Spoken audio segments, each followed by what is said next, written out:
People make time for everything and everyone else in their life, but they never make time for themselves. If you go up to someone who you know and say, like, would you like to catch up for coffee? Let's do coffee. They're like, oh, I can't this week, but I can next week. How about Thursday, 7 p.m.? Perfect. I'll see you at this place.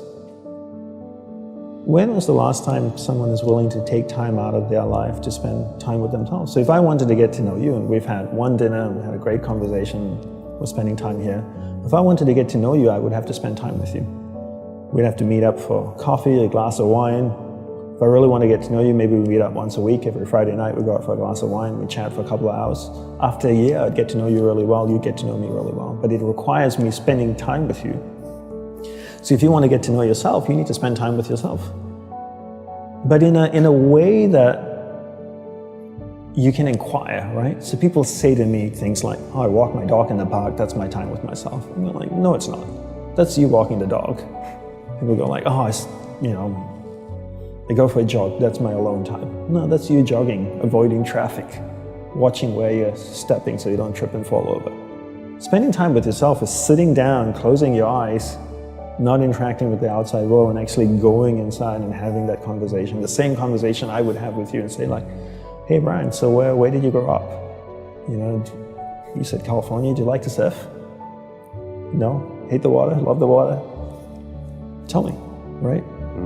And people don't have that conversation, and because they don't have that conversation with themselves, they don't end up knowing what they want in life. Because they don't know what they want in life, they can't focus that finite amount of energy, and then they don't live a lifestyle that brings them happiness, and most people end up being unhappy. A couple of things I would say. One is simplify your life. Everybody's so busy. Everybody's got a lot of things to do. We don't actually have a lot of things to do. Right, we like being distracted because then we don't have to think about ourselves. And we don't have priorities in life. Most people don't have clear priorities in life. You know, for me, my goal is to simplify my life, simplify the number of people in my life, and simplify the number of things in my life. We only have a finite amount of energy each day, right? But every year, we have more people in our lives. Is that a fair statement? More Facebook friends, more people you're connected with, but your energy stays the same. So that's not a proportionate growth. If your energy is increasing every year proportionately with the number of things and people in your life, then we don't have to talk about this. But your energy level is the same. But the amount of people and things in your life are growing almost exponentially. So whereas that doesn't work. So for me, it's always about simplifying first the people and things into your life, into who and what's most important, taking that finite energy that you have each day and focusing. Second step is learning how to focus and concentrate that finite amount of energy into the people and things that truly matter. Now you start to create a lifestyle that you actually love because you're invested into people and things that matter.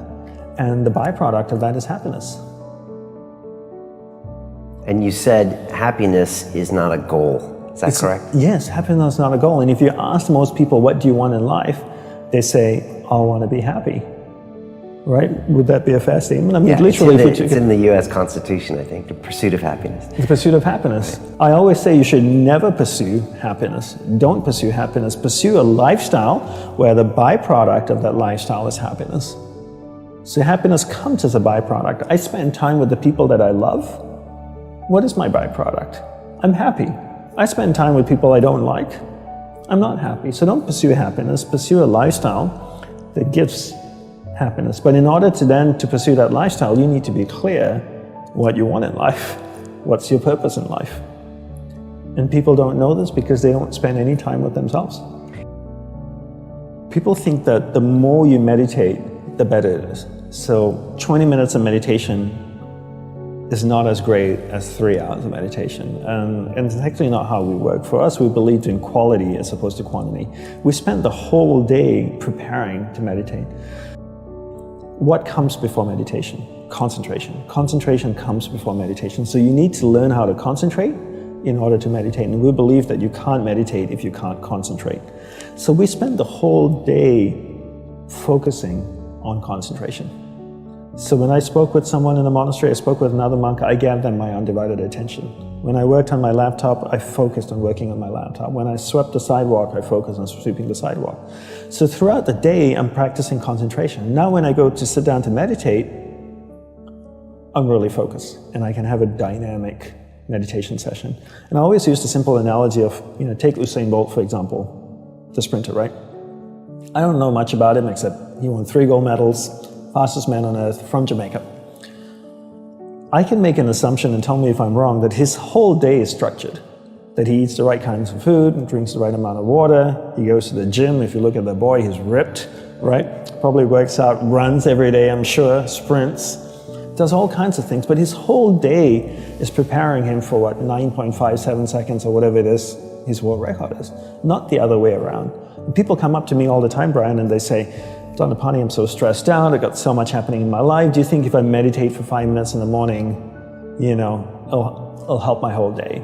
I'm going like, well, what are you doing the remaining 23 hours and 55 minutes? That's what I want to know. Because if you try to meditate for 5 minutes in the morning and the rest of the day you just live a chaotic life, that's not, it's a good start, but it's not really helping you. It's like eating a carrot in the morning and then eating hamburgers and fries all day and hoping to have a healthy diet. You have to understand that your whole day, your lifestyle is what's going to support your meditation practice at the start, and then your meditation practice grows, and then it turns around and supports your lifestyle. Right. But not the other way around. You don't create a meditation practice to support your lifestyle. You create a lifestyle first, meditation second.